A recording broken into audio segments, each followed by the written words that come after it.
السلام عليكم ورحمة الله وبركاته.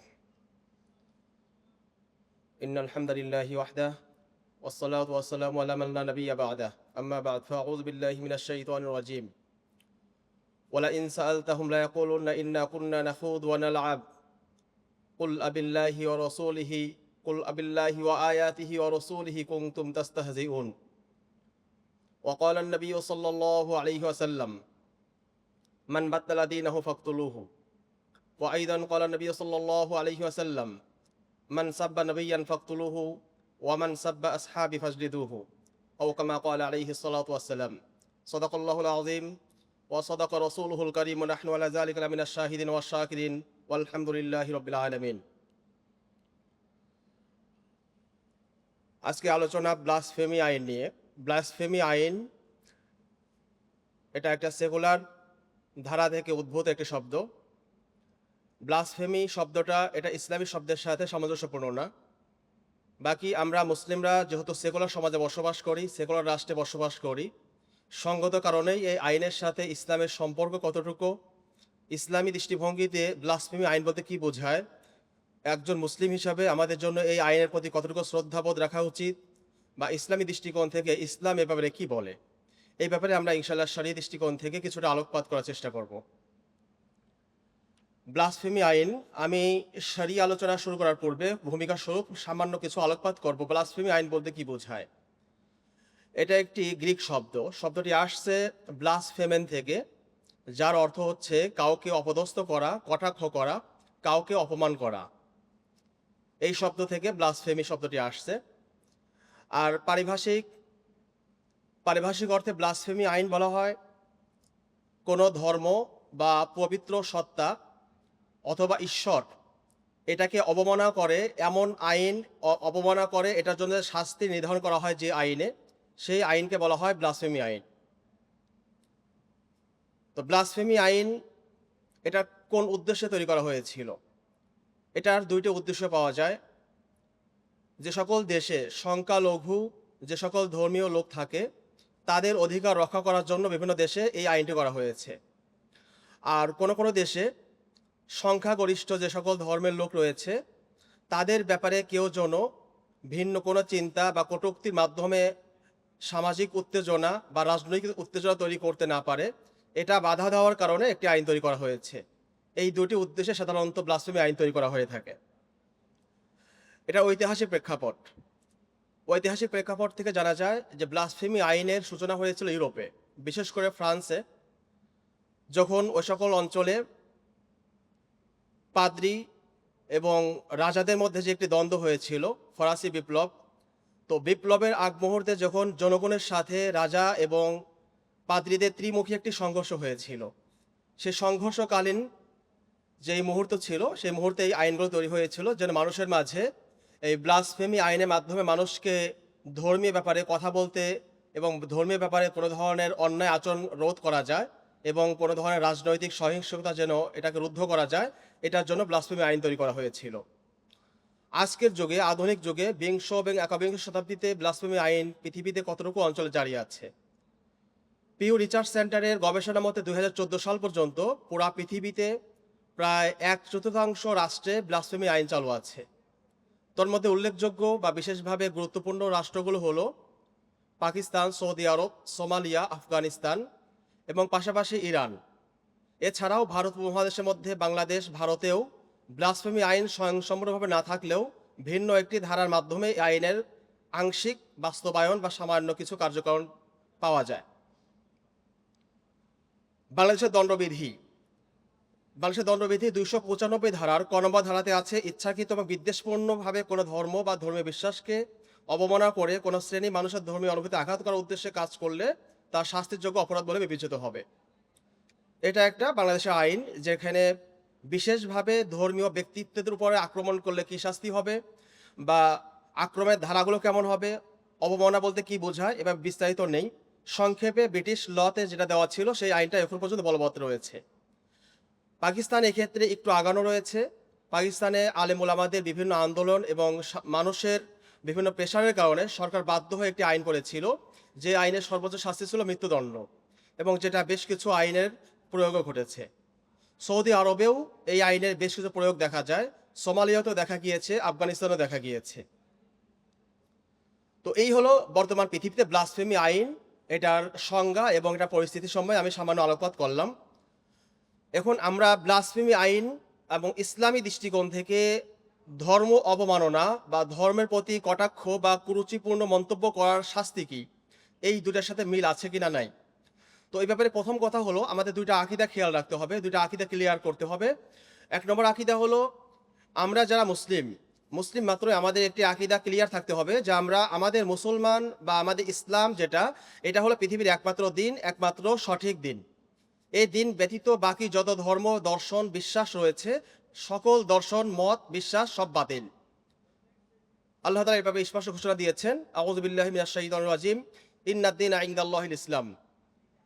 তো যেহেতু দিন হিসাবে আমরা একমাত্র ইসলামকে সঠিক দিন মনে করি, এই জন্য এই দিনের জন্য যে আইন, এই দিনের জন্য যে সকল বিধান রয়েছে তা পৃথিবীর অন্য কোনো দিন বা ধর্মের জন্য প্রযোজ্য হতে পারে না।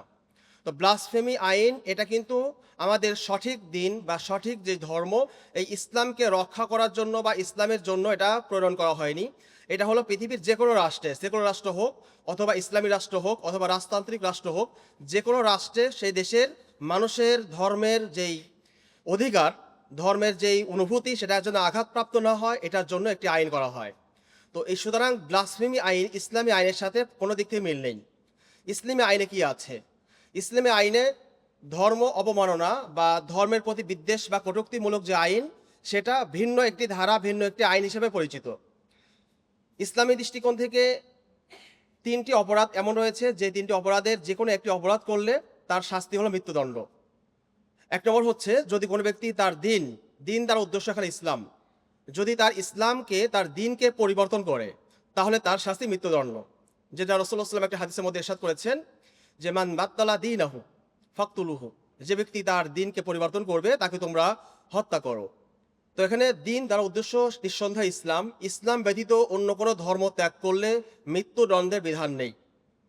তো এই জায়গায় একটি মৃত্যুদণ্ডের শাস্তির কারণ হলো যদি কোনো ব্যক্তি ইসলাম ত্যাগ করে, যেটাকে আমরা রিদ্দা বা ইরতিদাদ বলি, ধর্মত্যাগ।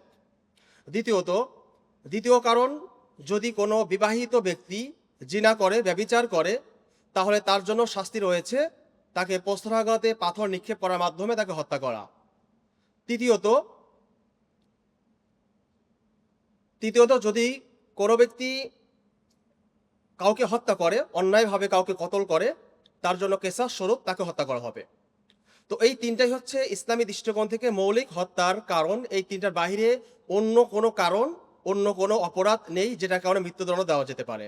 বাকি বিভিন্ন অপরাধের কারণে তাকে তাজির হিসেবে, তাজির বলা হয় যেটা শরিয়া কর্তৃক নির্ধারিত নয়, বরং বিচারক কর্তৃক যেই শাস্তি প্রয়োগ করা হয়, বিচারক কর্তৃক যে শাস্তি নির্ধারণ করা হয়, এই শাস্তিকে বলা হয় তাজির।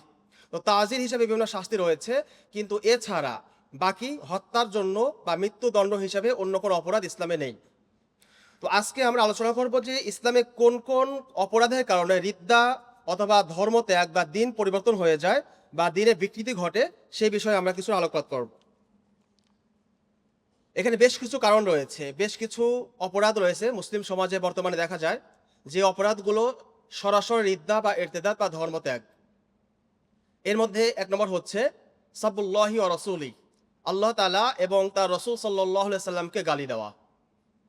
কোনো সন্দেহ নেই যে আল্লাহ এবং তার রাসূল সাল্লাল্লাহু আলাইহি সাল্লামের প্রতি ঈমান আনার পরে কোনো ব্যক্তি যদি আল্লাহ এবং তার রাসূল সাল্লাল্লাহু আলাইহি সাল্লামকে গালি দেয়, তাদের প্রতি কোনো কটাক্ষ করে, কোনো কুরুচিপূর্ণ মন্তব্য করে, তাহলে সে ব্যক্তি সঙ্গে সঙ্গে ঈমান থেকে বের হয়ে সে মুরতাদ হয়ে যাবে। এই ব্যাপারে উম্মার ইজমা রয়েছে।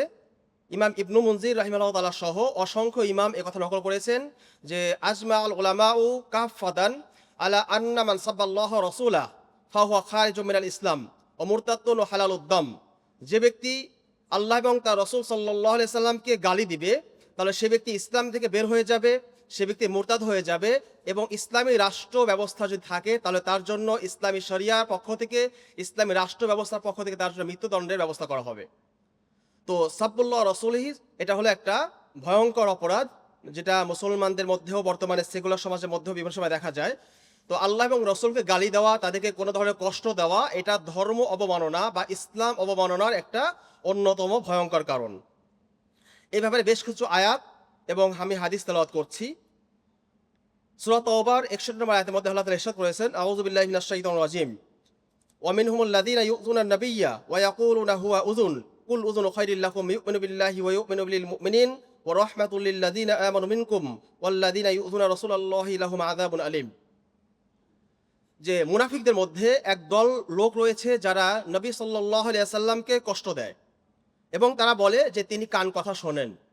তো আল্লাহ তাআলা বলছেন যে হে নবী আপনি বলেন, কুল উযুনু খায়রিল লাকুম, রাসূলুল্লাহ সাল্লাল্লাহু আলাইহি ওয়াসাল্লাম যেই কথাগুলো মানুষের কথাগুলো শোনেন সেটা তোমাদের কল্যাণের জন্যই। ইউমিনু বিল্লাহি ওয়া ইউমিনু বিল মুমিনিন, তিনি আল্লাহর প্রতি ঈমান রাখেন এবং মুমিনদেরকে বিশ্বাস করেন। ওয়া রাহমাতুল লিল লাযীনা আমানু, এবং তিনি মুমিনদের জন্য রহমত এবং দয়া স্বরূপ। মিনকুম, তোমাদের মধ্যে যারা ঈমান এনেছে। ওয়াল্লাযীনা ইউযুনা রাসূলুল্লাহি লাহুম আযাবুন আলীম, আর তোমাদের মধ্য থেকে যারা আল্লাহ রাসূল সাল্লাল্লাহু আলাইহি ওয়াসাল্লামকে কষ্ট দেয় তাদের জন্য রয়েছে মর্মান্তিক শাস্তি, যন্ত্রণাদায়ক আযাব। কোরআনের বিভিন্ন শব্দের ব্যবহার থেকে বোঝা যায় আযাবুন আলীম শব্দটা অধিকাংশ ক্ষেত্রে এসেছে মুনাফিকদের জন্য। মুনাফিকদের যে শাস্তিগুলো দেওয়া হয় ওই শাস্তিগুলোর জন্য বেশিরভাগ ক্ষেত্রে আসছে আযাবুন আলীম। আলীম শব্দ হচ্ছে যেই শাস্তি অত্যন্ত মর্মান্তিক, অত্যন্ত যন্ত্রণাদায়ক, অত্যন্ত বেদনাদায়ক। তো এই আয়াতের মধ্যে আল্লাহ তাআলা রাসূল সাল্লাল্লাহু আলাইহি সাল্লামকে কষ্ট দেওয়া, রাসূল সাল্লামকে কষ্ট দেওয়াটাকে বলেছেন যে তাদের জন্য এটা আখিরাতে মর্মান্তিক শাস্তি এবং তাদের যন্ত্রণাদায়ক শাস্তি রয়েছে। অর্থাৎ এটা নেফাকের একটি আলামত। এই কষ্ট দেওয়ার মাধ্যমে সেই ব্যক্তির ঈমান নষ্ট হয়ে যাবে এবং সে মুমিন থেকে মুরতাদ হয়ে যাবে। দ্বিতীয় নম্বর আয়াত, সূরা তাওবার 63 নম্বর আয়াত, আল্লাহ তাআলা ইরশাদ করেছেন, আউযু বিল্লাহি মিনাশ শাইতানির রাজিম, আলাম ইয়ালামু আন্নাহু মা ইউহাদিদিল্লাহ রাসূলাহু ফাআন্না লাহু নারা জাহান্নামা খালিদান ফিহা যালিকাল খিজুল আযীম। যে তারা কি জানে না যে যে ব্যক্তি আল্লাহ এবং তার রসুলের বিরোধিতা করবে তাহলে নিঃসন্দেহে তার জন্য রয়েছে জাহান্নামের আগুন, যেখানে সে চিরস্থায়ীভাবে থাকবে। যালিকাল খিজুল আযীম, আর এটা হলো চরম লাঞ্ছনা। তো এই আয়াতের মধ্যেও আল্লাহ এবং তার রসুলের বিরোধিতা করা, আল্লাহ এবং তার রসুলের বিরুদ্ধাচরণ করা, এটাকে বলা হয়েছে এমন একটা অপরাধ যেই অপরাধের কারণে তার শাস্তি হবে চিরস্থায়ী জাহান্নাম। আর আমরা জানি চিরস্থায়ী জাহান্নাম এটা একমাত্র কুফর এবং শিরকের কারণে হয়ে থাকে। অর্থাৎ কোনো ব্যক্তি কাফের বা মুশরিক যদি হয়ে থাকে তাহলে তার জন্য রয়েছে চিরস্থায়ী জাহান্নাম।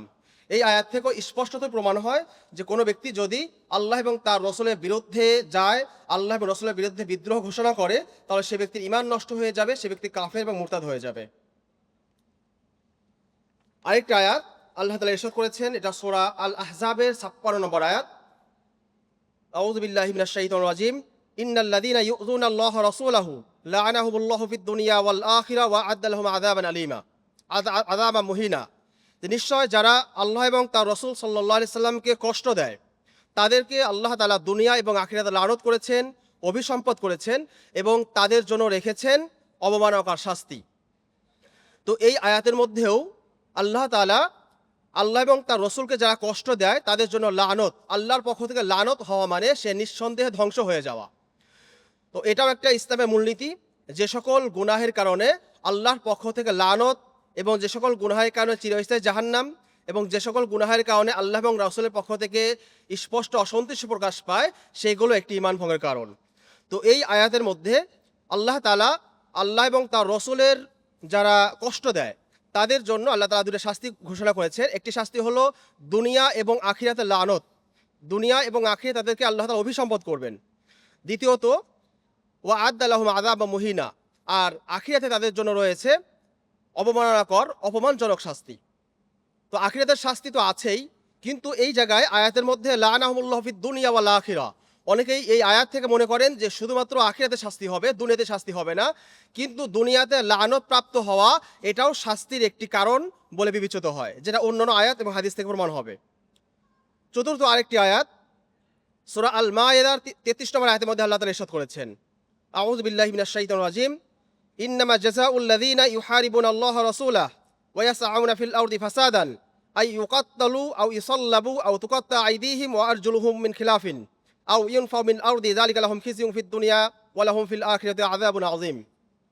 এই আয়াতের মধ্যে আল্লাহ তাআলার বিরুদ্ধে যারা যুদ্ধ ঘোষণা করে, যারা আল্লাহ এবং তার রসুলের বিরুদ্ধে গিয়ে আল্লাহর জমিনে ফাসাদ এবং বিপর্যয় সৃষ্টি করে, তাদের জন্য 4 ধরনের শাস্তির কথা বর্ণিত হয়েছে। এক নম্বর হলো ইকাত্তালু, তাদেরকে কঠিন শাস্তি দিয়ে হত্যা করা হবে, কঠোরভাবে হত্যা করা হবে। 2 নম্বর ইউসাল্লাবু, তাদেরকে শুলিতে জড়ানো হবে। 3 নম্বর তুকাত্তা আইদিহিম ওয়া আরজুলুহুম, তাদের হাত এবং পা কেটে দেওয়া হবে। হাতের ডান হাত কাটা হলে বাম পা এবং বাম হাত কাটা হলে ডান পা, বিপরীত দিক থেকে হাত কেটে দেওয়া হবে। চতুর্থত আও ইউনফাউ মিনাল আরদ, এই জমিন থেকে, এই ভূখণ্ড থেকে, ইসলামী ভূখণ্ড থেকে তাদেরকে উৎখাত করা হবে, তাদেরকে বিতাড়ন করা হবে। যালিকা লাহুম খিজয়ুন ফিদ দুনিয়া, এই শাস্তিটা হলো তাদের জন্য দুনিয়ার অপমান। ওয়া লাহুম ফিল আখিরাতি আযাবুন আযীম, আর আখিরাতে তাদের জন্য রয়েছে আরো ভয়ানক শাস্তি। তো এই আয়াতের মধ্যে মুহারিব লিল্লাহ ওয়া রাসূল, আল্লাহ এবং তার রসুলের যারা বিরোধিতা করে, যারা আল্লাহ এবং রসুলের বিরুদ্ধাচরণ করে, তারা কারা, এই ব্যাপারে ইমাম তাবারি রাহিমাহুল্লাহ তাআলা বলেছেন, আনজালাল্লাহু হাযিল আয়া আলা নবিহি সাল্লাল্লাহু আলাইহি ওয়াসাল্লাম মুআররিফাহু হুকমাহু আলা মান হারাবাল্লাহ রাসূলাহু ওয়া সাআ ফিল আরদি ফাসাদান। তিনি বলেছেন যে আল্লাহ তাআলা এই আয়াত তার রাসূল সাল্লাল্লাহু আলাইহি ওয়াসাল্লাম নাযিল করেছেন, তাকে এই কথাটা জানিয়েছেন যে এই আয়াত এবং এই বিধানটা তাদের জন্য যারা আল্লাহ এবং তার রসুলের বিরুদ্ধে বিদ্রোহ করে এবং জমিনের মধ্যে ফাসাদ এবং বিপর্যয় সৃষ্টি করে। এটাকে আরো স্পষ্ট ভাষায় ইমাম আল্লামা সাআদী রাহিমাহুল্লাহ তার তাফসীর মুয়াসসারের মধ্যে উল্লেখ করেছেন যে আল মুহারিবুনা লিল্লাহি ওয়া রাসূলিহি হুমুল লাযীনা বারাজুহু বিল আদাওয়াতি ওয়া আফসাদু ফিল আরদি বিল কুফরি ওয়াল কতলি ওয়া আখযিল আমওয়ালি ওয়া ইখাফাতিস সুবুল, যে আল্লাহ এবং তার রসুলের বিরুদ্ধে বিরোধাচারণ করা হলো তারা ওই সকল ব্যক্তি যারা আল্লাহ এবং তার রসুলের সঙ্গে প্রকাশ্যে দুশমনী করে এবং যারা আল্লাহর জমিনে কুফরের মাধ্যমে, মানুষের মাল আত্মসাৎ করার মাধ্যমে এবং পথে ঘাটে সন্ত্রাস এবং ত্রাস সৃষ্টি করার মাধ্যমে বিপর্যয় সৃষ্টি করে, তারাই হলো মুহারিব লিল্লাহ ওয়া রাসূল, আল্লাহ এবং তার রসুলের বিরুদ্ধে বিরোধাচরণকারী। আর এই সকল লোকদের শাস্তি বলা হয়েছে, তাদের 4টি শাস্তি রয়েছে। তো এই আয়াতের মধ্যেও আল্লাহ তাআলা যারা বিরোধিতা করে, রসুলের যারা বিরোধিতা করে এবং আল্লাহ এবং রসুলকে কষ্ট দেয়, তাদের জন্য আল্লাহ তাআলা 4 ধরনের শাস্তি নির্ধারণ করেছেন। তো সুতরাং কোনো ব্যক্তি যদি আল্লাহ এবং তার রসুলকে গালি দেওয়া তো দূরে থাক, কোনো ইঙ্গিতমূলকভাবে, অন্য কোনোভাবে ইশারা ইঙ্গিতের মাধ্যমে যদি কষ্ট দেয়, তার জন্য শাস্তি হলো মৃত্যুদণ্ড, যেটার বিধান উলামায়ে কেরাম, ফুকাহায়ে কেরাম তাদের কিতাব সময় স্পষ্টভাবে উল্লেখ করেছেন, যেটা আমরা সামনে ইনশাআল্লাহ আলোচনা করছি। এবার হাদিস থেকে আমি কিছু হাদিস তেলাওয়াত করি।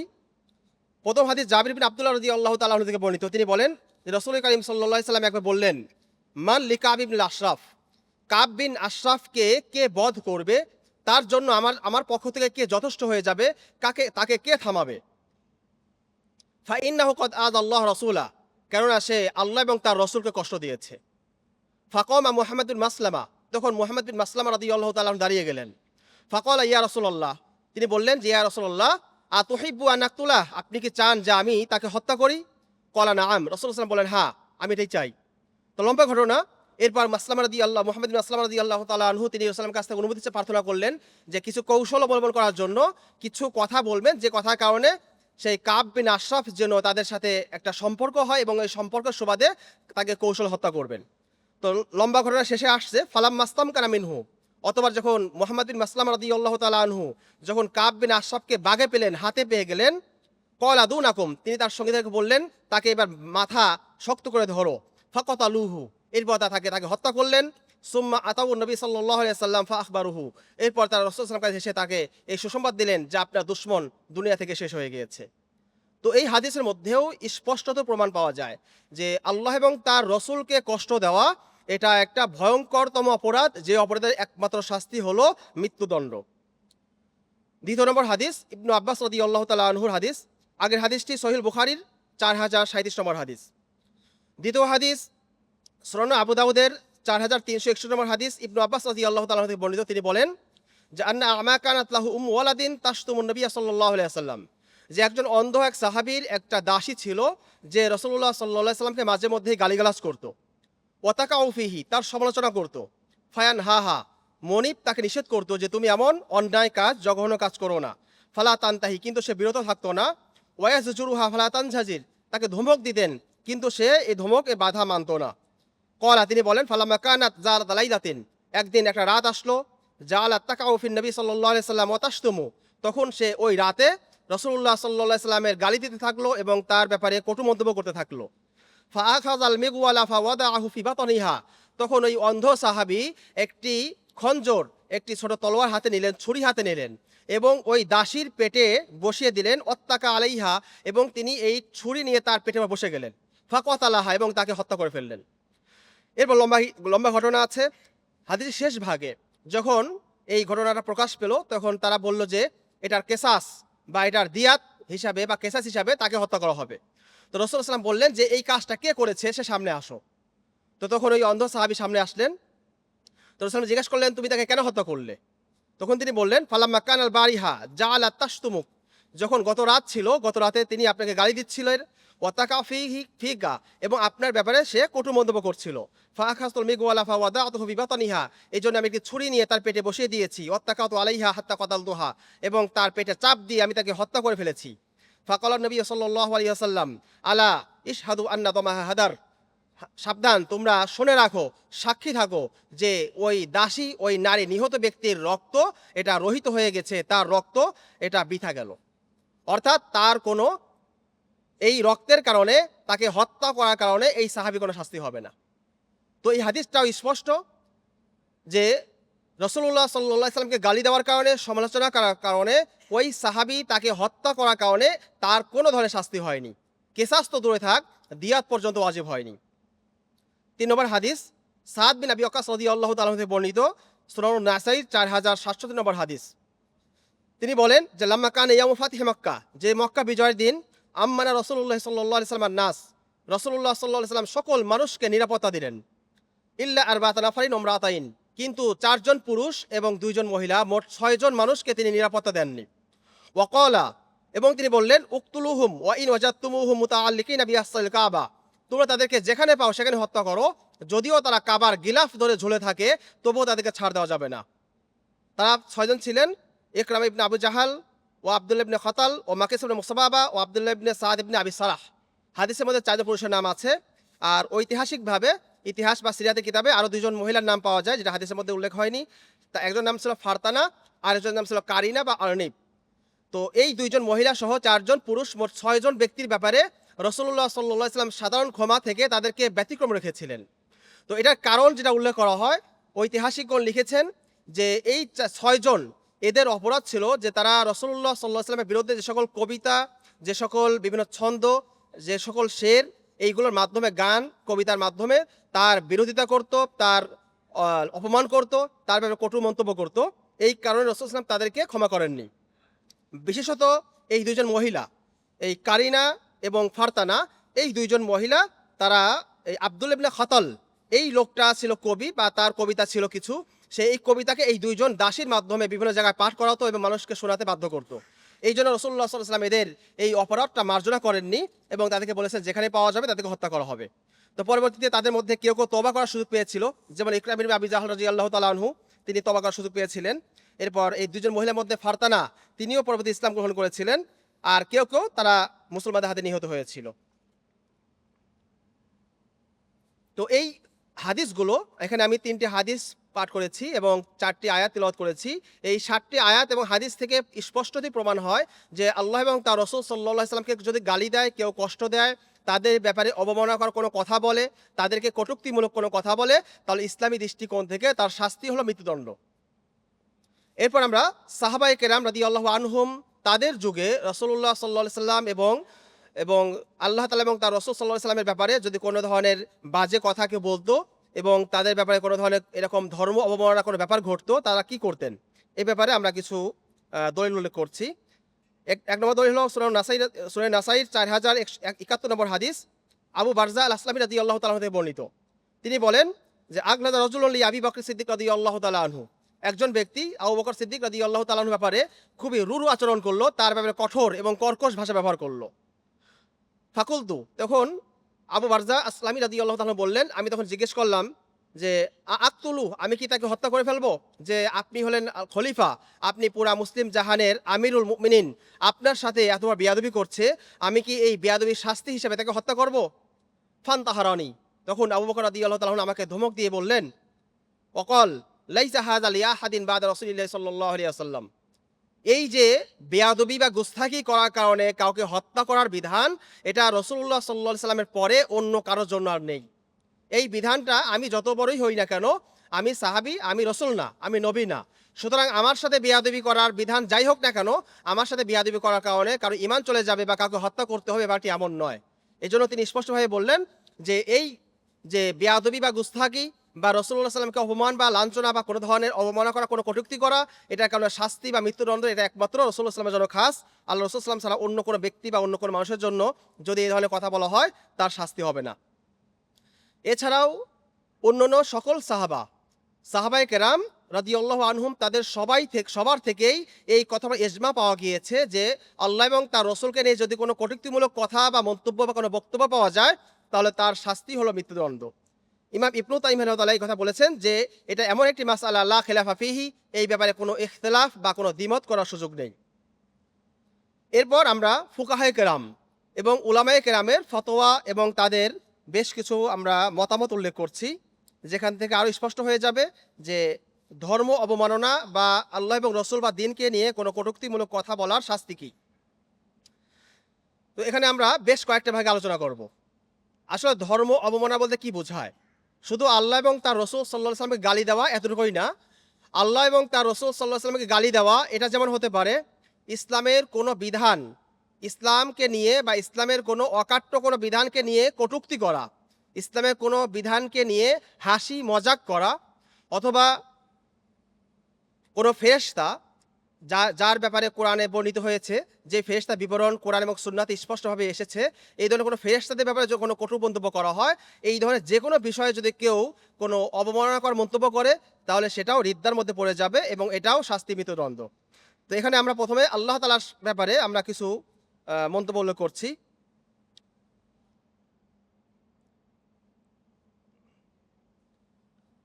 প্রথমত হানাফি মাযহাবের ইমাম ইবনু আবিদিন রাহিমাহুল্লাহ তাআলা রতুল মুহতার সহ বেশ কিছু কিতাবের মধ্যে লিখেছেন সাব্বুল্লাহি তাআলা ইম্মা ইয়াকা মিন মুসলিমিন আও কাফিরিন।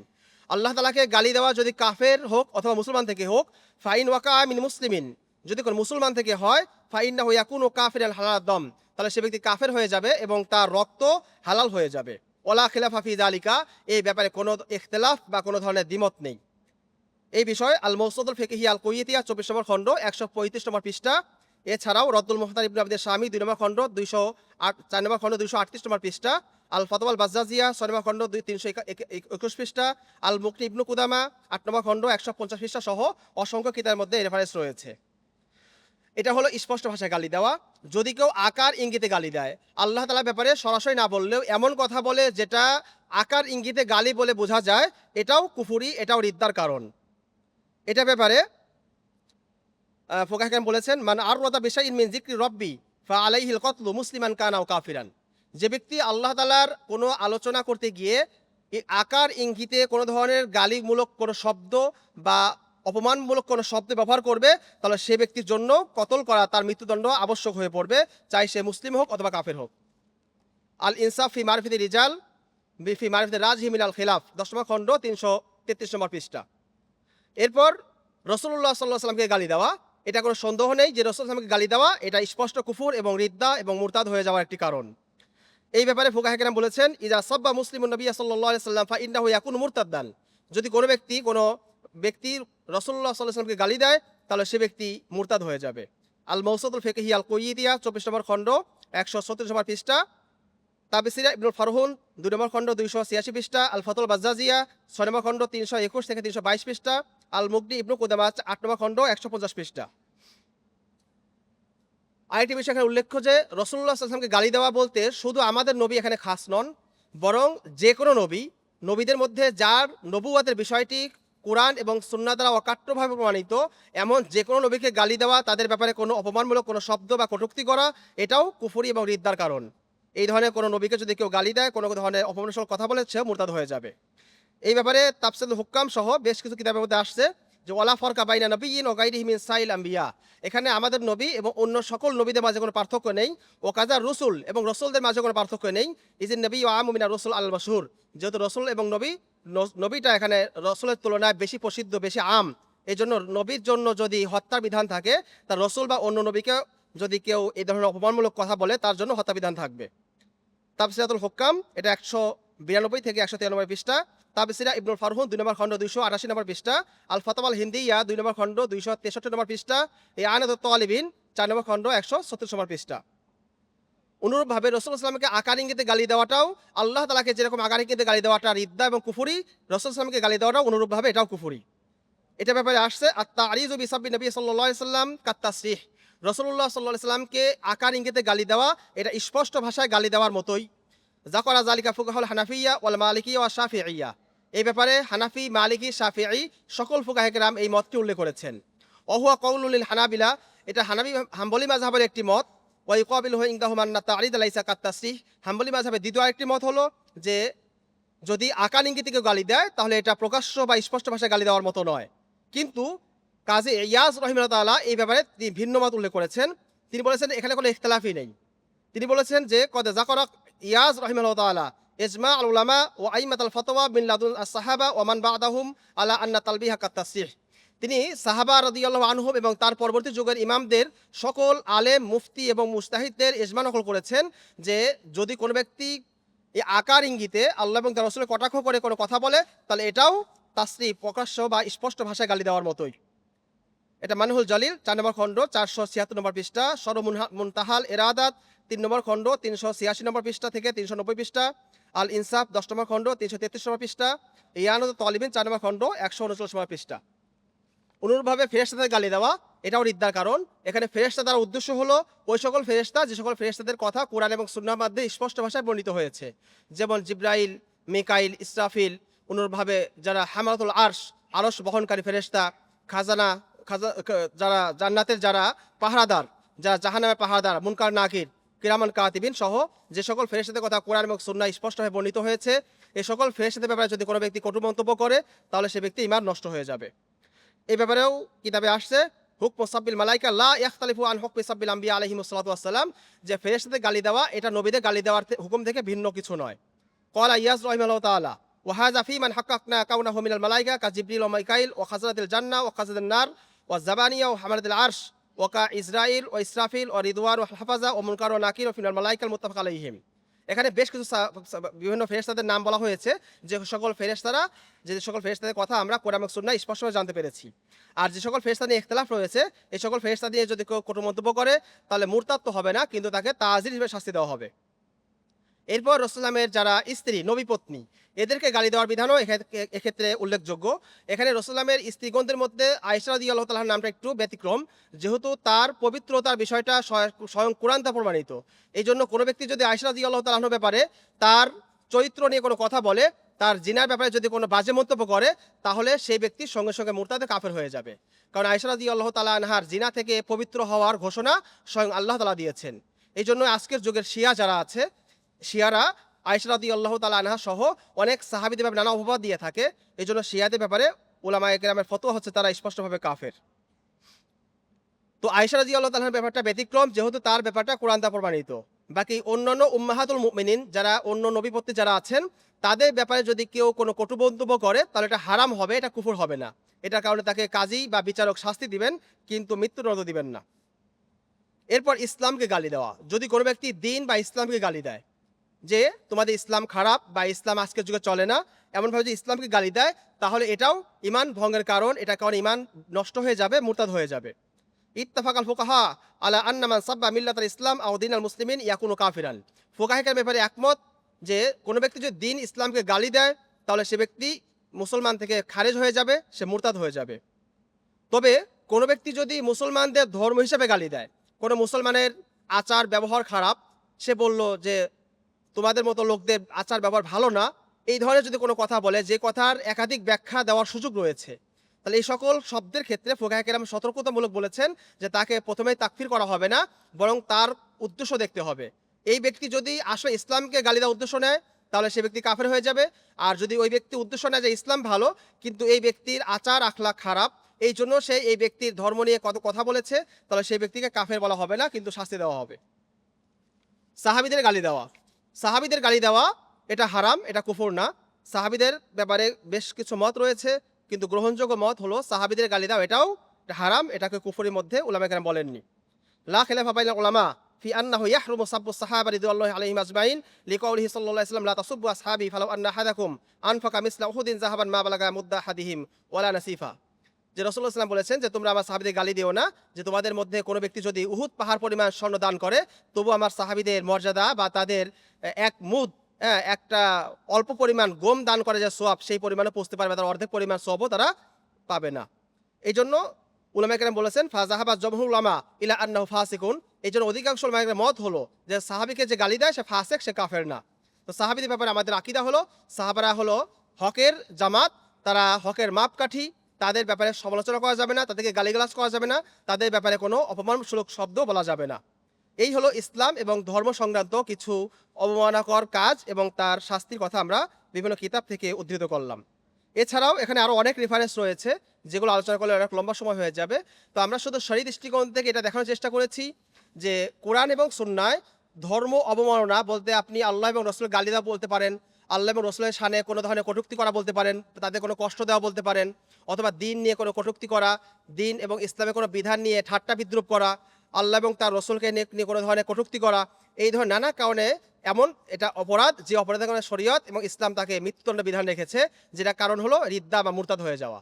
এজন্য এই সকল কাজের কারণে মুরতাদ হয়ে যাওয়ার ভিত্তিতে ইসলাম এখানে মৃত্যুদণ্ড বিধান রেখেছে। আর বাকি যে সকল কাজের কারণে মুরতাদ হবে না, সে সকল কাজের কারণে সে সকল শাস্তি দিয়েছে কাজীর বিচারক। যে বিচারক যেই ফয়সালা করবেন, যেটা উপযুক্ত মনে করবেন তাজির হিসাবে, সেটা তিনি নির্ধারণ করবেন। তো এই আলোচনা থেকে আমরা স্পষ্ট বুঝতে পারলাম ইসলামী রাষ্ট্র বা ইসলামিক শরীয় ব্যবস্থা কায়েম থাকলে যে সকল লোকেরা আল্লাহ, রসুল, কোরআন এবং শরিয়াত এবং দিন এবং আখিরাত নিয়ে কটূক্তি করে তাদের শাস্তি স্পষ্টভাবেই মৃত্যুদণ্ড হতো। এই ক্ষেত্রে কাফের এবং মুসলিমদের মাঝে কোনো পার্থক্য নেই। এবং তার তওবা কবুল করা হবে কিনা, আমি 1 মিনিট করে কথা শেষ করছি, এই ব্যাপারে বেশ কিছু মতানৈক্য রয়েছে। এই ক্ষেত্রে শুধুমাত্র হানাফি মাযহাবের মত হলো যে কোনো ব্যক্তি রাসূলুল্লাহ সাল্লাল্লাহু আলাইহি সাল্লামকে গালি দেওয়ার পর যদি তওবা করে তাহলে তার তওবা কবুল হবে কিনা। তো এই ব্যাপারে উলামায়ে কেরামের মত হলো যে তওবার দুইটা ধরন আছে। একটা হলো আখিরাতে তওবা কবুল হওয়া, আর একটি দুনিয়াতে তওবা কবুল হওয়া। আখিরাতে তওবা কবুল হওয়ার ব্যাপারে সবাই একমত, যদি কোনো ব্যক্তি খালেস দিলে তওবা করে তাহলে তার তওবা কবুল হবে। আর দুনিয়ায় যে তার আল্লাহ রসুলকে গালি দেওয়ার কারণে মৃত্যুদণ্ডের যে শাস্তি তার উপরে আরোপিত হয়েছে, এই শাস্তি থেকে সে মুক্তি পাবে কিনা। তো এই ব্যাপারে ফুকাহে কেরামের মধ্যে 3 মাযহাব, শাফিঈ, মালিকি এবং হাম্বলি মাযহাব সহ বিশ্বের অধিকাংশ উলামায়ে কেরাম এবং ফুকাহে কেরামের মত হলো যে এটার কারণে তার মৃত্যুদণ্ডের বিধান রহিত হবে না। কিন্তু হানাফি মাযহাবের মত হলো যে যদি সে আসলেই মন থেকে তওবা করে থাকে তাহলে তার মৃত্যুদণ্ড রহিত হতে পারে। তো এটার মূল নীতি হলো যে অন্য মাযহাবের উলামায়ে কেরাম তারা রাসূলুল্লাহ সাল্লাল্লাহু আলাইহি ওয়াসাল্লামকে গালি দেওয়াকে স্বয়ংসম্পূর্ণ একটা অপরাধ হিসেবে বিবেচনা করেন, যার কারণে বলেন যে এই অপরাধের হদ বা শাস্তি হলো মৃত্যুদণ্ড। সুতরাং তওবা করার কারণে যেরকম জিনার হদ রহিত হয় না, অনুরূপভাবে তওবা করার কারণে রাসূলুল্লাহ সাল্লাল্লাহু আলাইহি ওয়াসাল্লামকে গালি দেওয়ার হদও রহিত হবে না। কিন্তু হানাফি উলামায়ে কেরাম মনে করেন যে রাসূলুল্লাহ সাল্লাল্লাহু আলাইহি ওয়াসাল্লামকে গালি দেওয়া এটা ঈমান ভঙ্গের কারণ। তো ঈমান ভঙ্গ হওয়া এটা মুরতাদ হওয়ার একটি কারণ।